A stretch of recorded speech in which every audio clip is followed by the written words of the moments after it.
অন্তরে চলে গিয়েছে।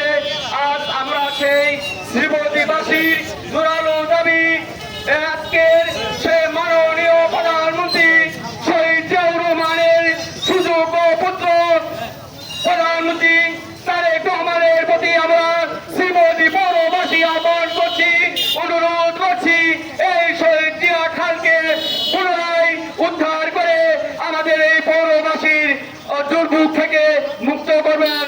শ্রীবর্দী পৌরসভার গাঙ্গিনাপাড় এরিয়া, শ্রীবর্দী পৌরসভার